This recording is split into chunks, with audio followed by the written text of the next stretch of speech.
Well, hello everybody, it is Arend here from Countryside Acres. Arend. We are in the basement. It is noticeably cooler down here. We just showed up, we're real late today. It is afternoon, Dobry din. And anyway, I just went down here, check things out. So we got to get this all smoothed out sometime to get ready for concrete.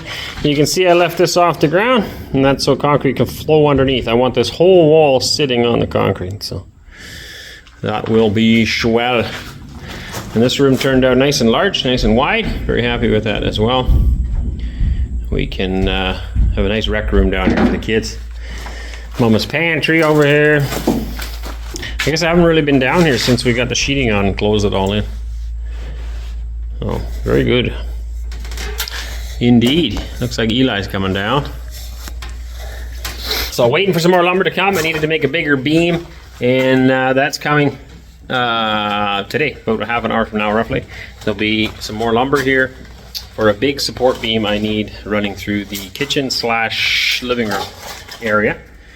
Then once that's up, I'm going to finish framing the walls upstairs, and then we can start putting the joists up for the next floor.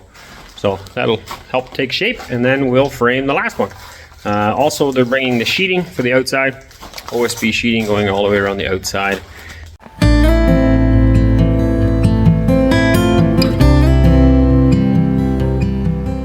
Just informed me that the truck is indeed here.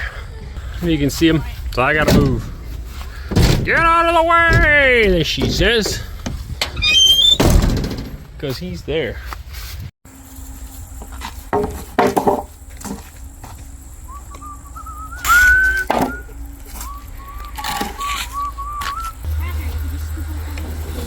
Oh, I know, we don't have forks though.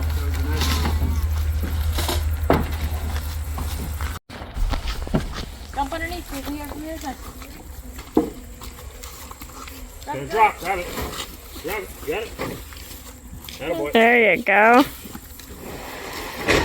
Where are you going, Les? Oh, you're on top of this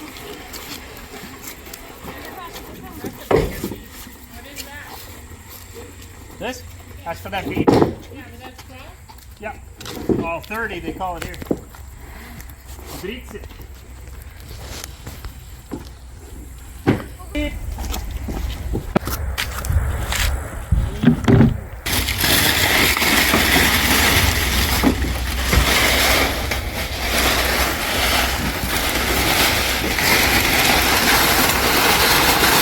Just spin. Отпускай. Эрберг. Ну хорошо.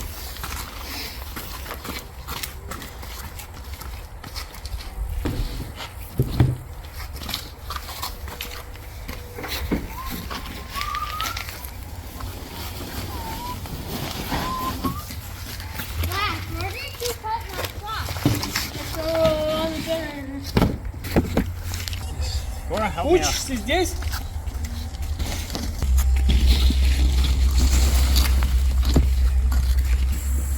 If you're happy and you know it, do all three. Stomp your feet. Clap your hands. Shout hooray.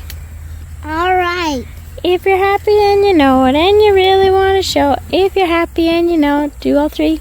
Stomp your feet. Clap your hands. Shout hooray.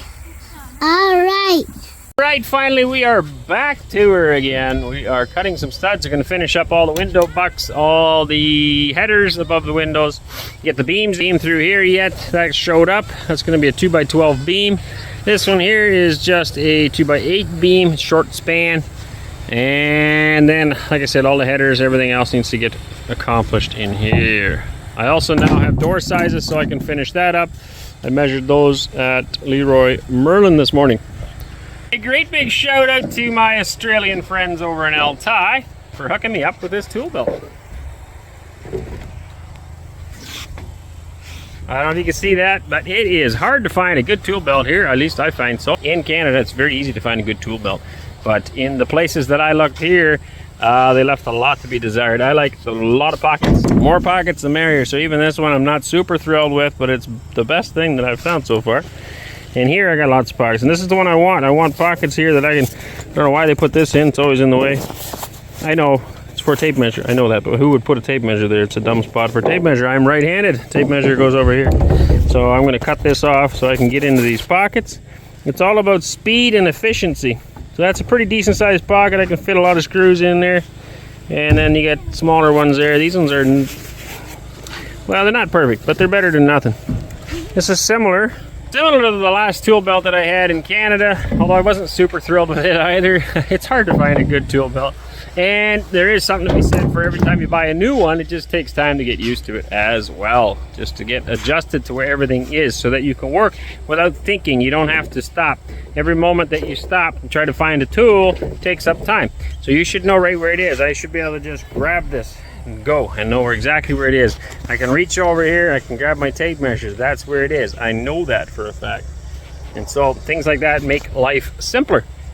And I mentioned that to the Australians, and they're like, hey, you should get this tool belt. So I think this is the exact same ones they're running around with. They sent me a link for it on Ozone, and I ordered one, and it's been sitting in the apartment for 4 months, I think, waiting to be pulled out so we can use it. So a big thank you. Good luck on your build. If you're not aware who they are, they have a couple of different channels. Siberian Freedom is the one where they're doing all their building. That would be John and Joash, his son, as well as the family. They're building their new homestead. They've already got their shop up and they're working on their house. Part of that was already started as well. Then there's also Justin, who I speak with quite often as well. And he is a son-in-law over there, also in Altai. They have their own channel called Backyard Russia. And then there is Sabrina's channel, which is Homestead Family. It used to be Homestead Girls. So if you are not aware of them, they are a great conservative family over in Altai. Beautiful area. And they're busy building their new life. Same as what we're doing here in Nizhny Novgorod. So go over there and check them out.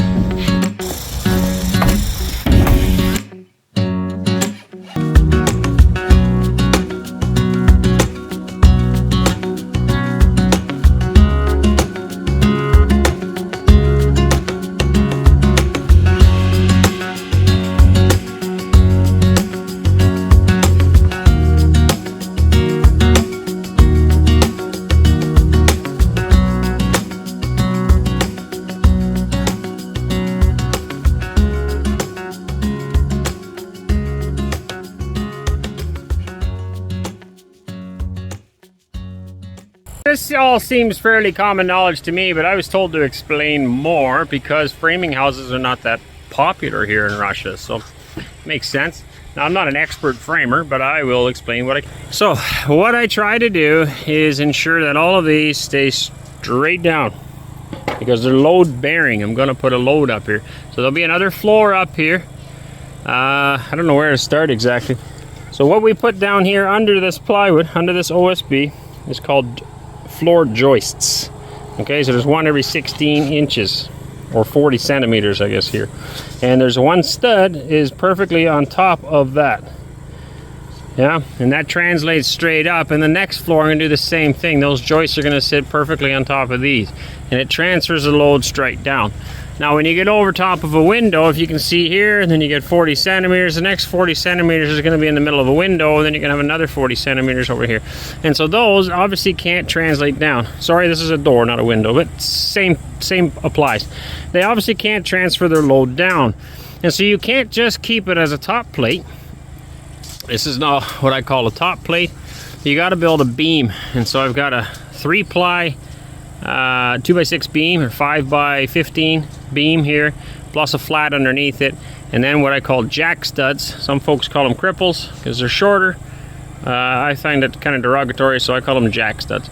There's a jack stud, then transfers that load, one on each side, back down to here again.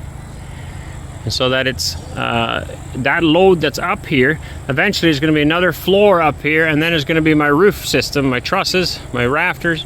It's all going to be sitting on there. It's all going to transfer that load straight down. So very important to have this load bearing. If this hole is more than 5 feet, 5 feet being 150 centimeters, if this hole is more than 150 centimeters, then I would need 2 jack studs on each side. In this case, 1 jack stud is plenty. Also, In Canada and in the USA, our lumber is 1.5. Even though we call it a 2x6, we're actually only getting 1.5 inches, 1.5 inch by 5.5 inches. Here, this is a full 2. This is 5 centimeters. So 1 inch is 2.5 centimeters for those of you who don't know. And so this is a full 2 inch, which is much sturdier lumber. If you add that up, I now have 4 inches versus in Canada, I would only have 3. So significant more load bearing there. So this is going to be the window. Same thing, I'm going to transfer that down. This side I haven't done that. Now you can imagine if I put a load on here, there's nothing holding this guy other than the nails that I put in the end. They could shear off and this could come down. Still important to nail it, but it's important to have something directly underneath to hold that load. That will transfer down, and then in the bottom here I'm going to frame it in yet. So this guy is going to go here, and there'll be a couple of short studs underneath. These are known as studs. These are known as joists. These will be joists when we get to the roof, then they're known as rafters. So the same system applies all the way around. The other thing, when I lay it out, I try to make sure that I always lay out from the same side. So I measured from the very outside of this wall 16 inches or 40 centimeters. That way my sheeting on the outside, now in this country it's kind of a goofy measurement, but I'll cut it down to an 8 foot or 240 centimeters. They're 250, and I think that's kind of weird for laying out, so I decided I'm going to cut them down to 240s. But in Canada and in the States, they would be exactly 240s, how you get them, and you want the end to land perfectly on the middle of a stud. All right, it'll cover half the stud, and then the other sheet will come the other side and cover the other half. And it's important to lay that out, otherwise you'll be super frustrated. So this wall is laid out from this side. That far wall is also laid out from this side. Reason being, when I put my floor system on, these joists are going to sit perfectly on top of these studs. They're going to be perfectly straight across, coming to this side, and they're going to sit on these studs. I don't want them to sit beside. Now, is it the end of the world if it sits over here? No, it's probably perfectly fine, but I think it looks more professional if they're perfectly on top of each other, and will do a better job. And so I laid this wall out from this side, this one from this side. This wall is laid out from this corner. No, it's not. It's laid out from that corner this way, and I did the same with that wall. Now, that's not a load-bearing wall, so it doesn't matter, but I kind of like symmetrical and want to keep it the same. Hopefully that explains things. This portion of the house is only going to be 1 story. This is it. And then from this point on is going to be a 2-story house.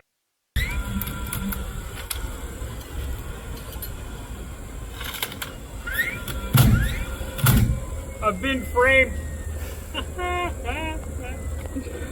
Be here all week. All right, good morning, everyone. It is started off fairly nice this morning, and it's getting hot pretty quick. Big day today. We got a new well coming in. Well driller's supposed to be here in about 5 hours. Okay, on the other side of the house, the well driller is going to be drilling as well. Right here is where we planned for, and so we're going to dig a trench right through here into here. Oh, but Aaron, did you plan for that? Yes, of course I did. There is a tile through the wall right there, and there's another one on the other side right there. And that is where the well line will be coming into the house. So the boys are busy moving the lumber. We're going to put all the 2x8s on this big pile in the building. I need them soon. 2x4s they're picking up and moving over to a new stack, so that the excavator operator will have a clear line from there over to here. Every day is a big day. Every day we get lots done, or at least we try to, and we slowly but surely get closer to getting our house built. Those are the walls built last night, and right now I am laying out studs. If you've never done that, it's a very simple process. Make sure you line up the ends and make sure, of course, that they're cut square. Not all lumber is. A lot of lumber is off. So I take my square and I make sure that she's good, which it is. Then, in order to lay it out in Canada and in America, we would have 8-foot sheets of lumber. So you need to make sure that it lands, which is 240. Grab you my tape a minute. 240 is right here. Oh, but Aaron, that's not right on the line. No, I don't want it on the line. The material, let me find a piece. All right, we're back. We've got material. This is for example purposes only, but it goes on the line. Then, this is a little thicker than my 2x8s. My 2x8s are only 4.5. These are full 5. But you can now see that the 240 will land on the middle of this, more or less. Therefore allowing me to nail my sheets on both sides. You need to plan for that. If you made your line at 240, then your sheet on this side isn't going to be able to screw. So that all needs to be accounted for, which means the first one you take off. Alright, so in Canada and the States, of course, 16-inch centers, it would be 15 1/4. Here I found 37 1/2, works great. This one is 38 1/4, based on the fact that it's matching that wall and this wall behind me.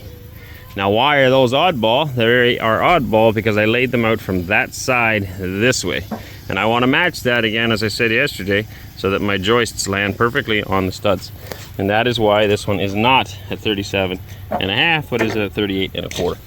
Now, doors. I marked those out. So I mark out where I want my doors, and then I write door, or you write jack. If I write a jack, it's usually for a window, but it works either way. So I put a D here for door, and an S beside it for a regular stud, which is the same as an X, but for me, D's and S's take precedence over X. So if there is a line here, which there is, there's a line right there with where there would have been an X, that one gets discontinued. No, sorry, that's not the right one. There's another one over here. Hang on. Here, I have a line where there's supposed to be an X. The D's and the S's take precedence over the X's, because they're important. I wanted that door here. If I put a stud in here, or if my boys lay it out and they put a stud where the X is and I nail it in, then my door will be too small. So D and S or J and S take precedence. Now every carpenter, every framer is going to lay that out differently. Everybody's got their own way of doing it. This is how I do it. X's, D's, S's, and around windows they're a W. Okay, and so here's another side for a door again. And here it happens to be that the X was already here, where the stud was supposed to be. And now I'm putting a door close by, so this is a short stud. The D, I'll show you that in a second. And then beside that will be a full stud. There may be a gap, so in that case I will probably just slide this guy over, because it's incredibly difficult to insulate that little gap. So the D's are the ones beside the door. So here's the door, and you can see it's short. As I explained yesterday, that is carrying the header height, or the header weight, whatever. Distributing this load from the joists above to the two sides and carrying it down. That's the D, the S is beside it. In some cases, like in this one, it worked out great. It's on a stud, but it doesn't always happen that way. So here you can see this is an extra one, and then this gap is shorter because this one is where it's supposed to be. I hope the explanations help you. Many people in the comments don't seem to understand that we do know what we're doing. We're not new at this. It's not our first house. Yeah, there's still stuff to learn. I think we should all be open-minded all the time and willing to accept new knowledge and new information. I try to do that all the time. I try to teach my kids that way. Do not walk around with blinders on. I say, take them off and see what are other people doing, what is available. Why are we building it this way when everyone else builds it differently? Because I believe this is a very effective way of building a house. It's also a way that a family can work together. You can do it yourself. And I've never built a gas block house. In my opinion, a concrete house is cold. I don't like concrete house. Concrete, the heat and cold can travel through. Now you do have a thermal barrier between your two walls of concrete. I understand that. But I like building this way. I've done it my whole life. It works great. Every house in Canada pretty much is built like this, and they are all warm. And Canada is just as cold or colder, well, especially colder than Nizhny Novgorod. Nizhny Novgorod is fairly mild actually for winter. When you get to Siberia, it's probably a lot colder. But you get to Western Canada, I tell you, those boys are tough out there. That is a cold, cold climate there in Manitoba, Saskatchewan, and Alberta. They hit some very, very negative temperatures over there.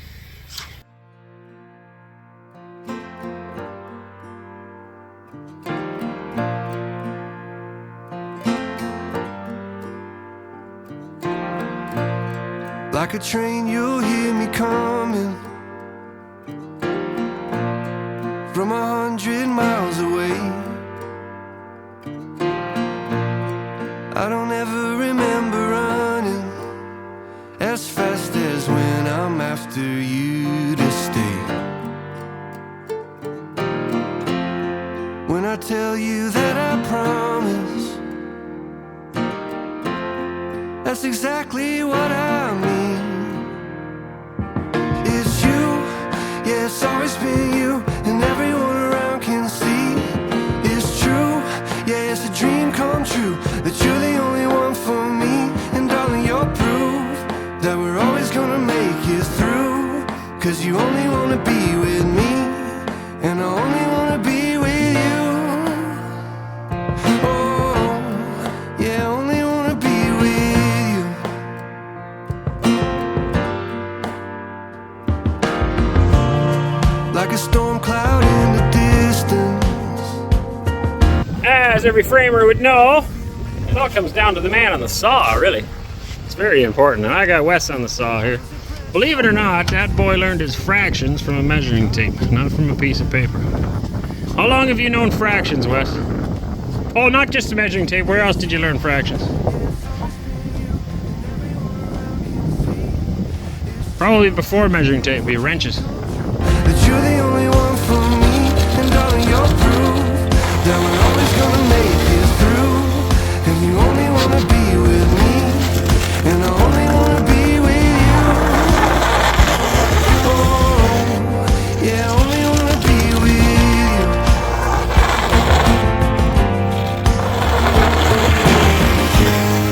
When I told you that I promised,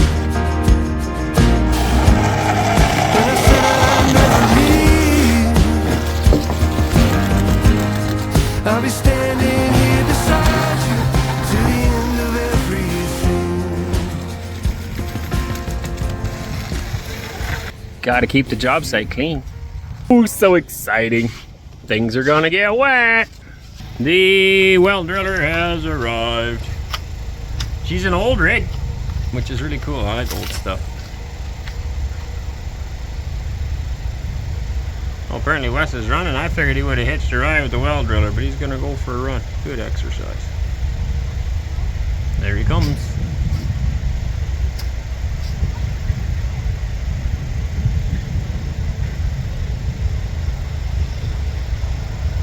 So we drilled a hole in our last place. So it'll be interesting to see a comparison between the technology in Canada and technology here. No rock here. We had a lot of rock to bore through our last place. Our last house was built basically on solid rock. So here it's all just clay, dirt. Shouldn't be too hard to deal with. Well, I would assume, I guess, eventually if you get deep enough that you would eventually hit some rock somewhere. My assumption. I'm not sure. We'll find out today. All right, there they are. We'll see what Russian well drilling is all about.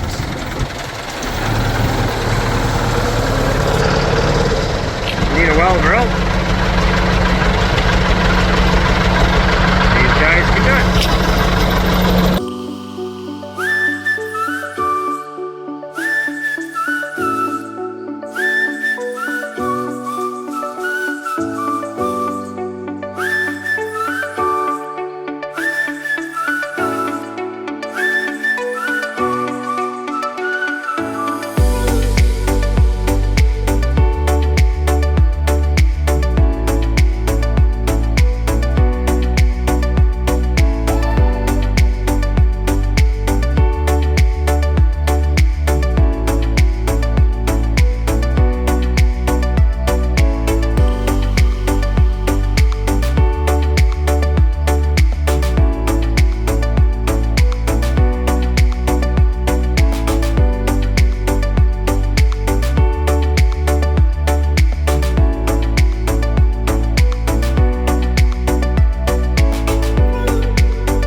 Sick and tired of the 9 to 5 in the city life.